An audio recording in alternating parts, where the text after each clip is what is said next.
عرب کا معاملہ اس لیے خصوصی تھا کہ آپ صلی اللہ علیہ وسلم نے اللہ کے رسول کی حیثیت سے ان پر آخری درجہ میں حجت تمام کر دی تھی، اور آپ کا انکار کر کے وہ لوگ عذاب کے حقدار بن چکے تھے، مگر یہود و نصارہ اور باقی نوع انسانی کے لیے اس معاملے میں قانون تھوڑا مختلف ہے۔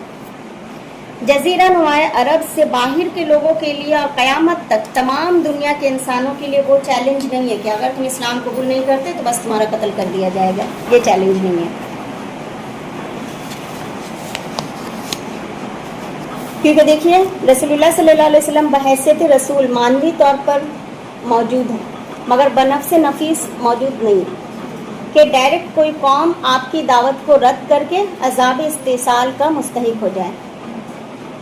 باقی تمام نوع انسانی کے افراد کا معاملہ یہ ہے کہ ان سے قتال کیا جائے گا یہاں تک کہ وہ دین کی بالادستی کو بحیثیت ایک نظام کے قبول کر لیں، مگر انفرادی طور پر یعنی انڈیویجولی طور پر کسی کو قبول اسلام کے لیے مجبور نہیں کیا جائے گا۔ ہر کوئی اپنے مذہب کو فالو کرتے ہوئے اسلامی ریاست کے ایک شہری کے طور پر رہ سکتا ہے، مگر ایسی صورتحال میں غیر مسلموں کو جزیہ دینا ہوگا۔ اسی فلسفے کے تحت خلافت راشدہ کے دور میں کسی بھی ملک پر لشکر کشی کرنے سے پہلے 3 شرائط پیش کی جاتی تھی۔ پہلی ہے کہ ایمان لے آؤ، ایسی صورت میں تم ہمارے برابر کے شہری ہوگے۔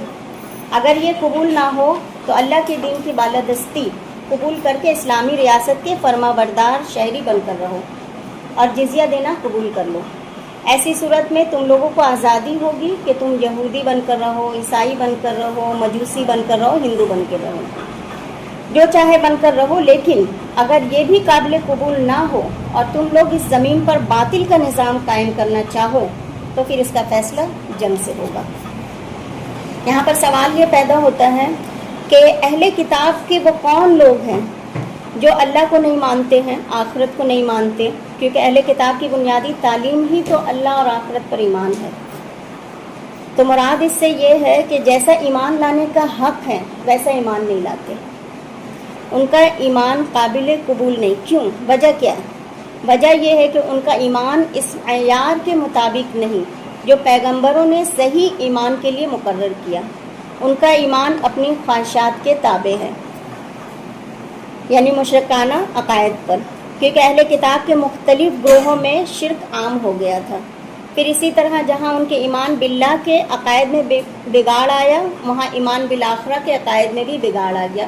ایمان بالآخرہ کے عقائد میں ان کا بگاڑ کیسے آیا؟ وہ کیا سمجھتے ہیں کہ یہ جو جسم ہے نا اس کے ساتھ معاملہ نہیں کیا جائے گا قیامت کے دن، وہ صرف روح کے ساتھ معاملہ ہوگا۔ ان کا عقیدہ جو یہی ہے کہ جو بھی ہوگا وہ روح کے ساتھ ہوگا، تو ہر روح مرنے کے بعد ان کے عمل کے مطابق ہر روح کو جزا دی جائے گی، جس میں ان کا خیال یہ تھا کہ جنت روحانی خوشی کا نام ہے، یا یہ کہ دنیا میں ہی انسان کو اچھے یا برے کا جزا مل جائے گا، تو قیامت قائم کرنے کا جو کانسیپٹ ہے اسی کو ان لوگ خارج کر دیتے ہیں۔ تو جہنم کے بارے میں ان کا کیا عقیدہ ہے کہ جہنم جو ہے وہ ایک رنج و غم کا نام ہے۔ تو اس قسم کا بگاڑ عقائد میں ایسا بگاڑ ہے جو آخرت پر ایمان کے بالکل خلاف ہے، اس لیے ان کے ایمان کو ایمان ہی قرار نہیں دیا گیا۔ ایمان کے بعد ان کے اعمال میں خصوصاً حلال اور حرام کے بارے میں ان کے جو من مانے طریقے تھے، جو تحریفات کر لیے تھے، اس پر بھی تنقید کی گئی کہ وَلَا يُحَرِّمُونَ مَا حَرَّمَ اللَّهُ وَرَسُولُهُ، اللہ اور رسول نے جو کچھ حرام قرار دیا وہ حرام نہیں ٹھہراتے۔ مثلاً شراب، سود، ان چیزوں کو انہوں نے اپنے لیے حلال کر لیا، حالانکہ ان کی کتابوں میں ان چیزوں کی حرمت واضح طور پر بیان کی گئی تھی۔ اور پھر رسول سے مراد یہاں رسول اللہ بھی ہو سکتے ہیں کہ آخری نبی کی ٹھہرائی ہوئی حلت و حرمت کے وہ قائل نہیں ہیں۔ ولا یدینون دین الحق، اور دین حق کو نہیں مانتے۔ دین حق سے مراد یہاں دین اسلام ہے۔ کہاں سے ہمیں اس کی ثبوت ملتی ہے؟ سورہ آل عمران میں آتا ہے نا، ان الدین عند اللہ الاسلام، کہ اللہ کے نزدیک دین صرف اسلام ہے۔ تو دین کہتے ہیں بنیادی طور پر جزا کو، مالکی یوم الدین یعنی بدلے یا جزا کے دن کا مالک، اور اسی طرح دین کا معنی اطاعت بھی ہے۔ یہاں مراد دین سے دین اسلام ہے جو آپ صلی اللہ علیہ وسلم لائے۔ من الذین اوتوا الکتاب، یہ ان لوگوں میں سے ہیں جنہیں کتاب دی گئی، حتی یؤتوا الجزیہ، یہاں تک کہ وہ اپنے ہاتھ سے جزیہ پیش کرے۔ جزیہ کیا ہے؟ جزیہ کا لفظ جو ہے یہ جزا سے ہے، جزا اور بدلہ، یہ تو لفظی معنی ہو گیا جزا اور بدلہ، اور اصطلاح میں جزیہ اس رقم کو کہتے ہیں جو کسی اسلامی حکومت میں غیر مسلموں سے ان کی پروٹیکشن، ان کی حفاظت کے بدلے میں لی جاتی ہے۔ یہ ایک طرح سے ٹیکس ہوتا ہے جو کمانے والے افراد ان جو ہیں وہ ادا کریں گے، یعنی معاوضے کے طور پر ہوتا ہے۔ جزیہ کا طریقہ اسلام سے ایسا نہیں ہے کہ بہت سارے لوگوں کو ہو سکتا ہے یہ لگے کہ اسلام میں جزیہ ہے یعنی نان مسلم پر یہ ایک بوجھ ہے، تو ایسا نہیں ہے۔ جزیہ جو ہے اسلام میں نہیں ہے، اسلام سے پہلے سے ہے۔ جزیہ کا طریقہ اسلام سے قبل بھی رائج تھا، یہ اسلام نے شروع نہیں کیا بلکہ ایرانیوں کے یہاں ایک عادل بادشاہ تھا، انوشیروا نے اس کو شروع کیا تھا، اور عربوں میں بھی یہ بات معروف تھی۔ اسی لیے دیکھیے ہم دیکھتے ہیں کہ یمن سے آنے والے وفد نے جب اسلام قبول نہیں کیا، ایک لمبی بات چیت ہونے کے بعد، بحث و مباحثے کے بعد انہوں نے اسلام قبول نہیں کیا، تو انہوں نے آپ سے صلح کی درخواست کی اور کہا کہ ہمیں امن سے رہنے دیا جائے، اس کے بدلے میں ہم آپ کو جزیہ دیں گے، اور یہ پہلا جزیہ تھا جو اسلامی حکومت نے وصول کیا۔ اس کے بعد حضرت عمر رضی اللہ عنہ کے دور میں باقاعدہ طور پر جزیہ نافذ ہوا، اور حضرت عمر نے مالدار لوگوں پر 4 درہم، درہم کس کو کہتے ہیں؟ چاندی کو، اور دینار سونے کا ہوتا ہے، ٹھیک ہے۔ تو حضرت عمر نے جو مالدار لوگ تھے اپر کلاس، ان پر 4 درہم نافذ کیا، مڈل کلاس پر 2 درہم، اور جو غریب لوگ تھے ان پر 1 درہم۔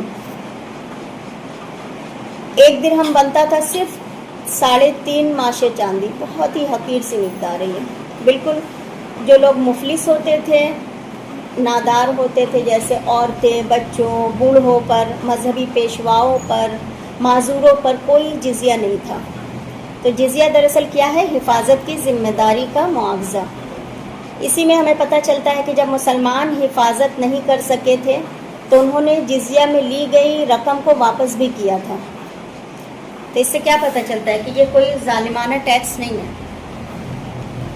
بلکہ ان لوگوں سے جو مالدار تھے ان کو دی جانے والی حفاظت اور امان کے طور پر ان سے لیا گیا۔ مسلمانوں سے کیا وصول کیا جاتا تھا؟ زکوٰۃ۔ تو نان مسلم سے جزیہ لیا جاتا تھا،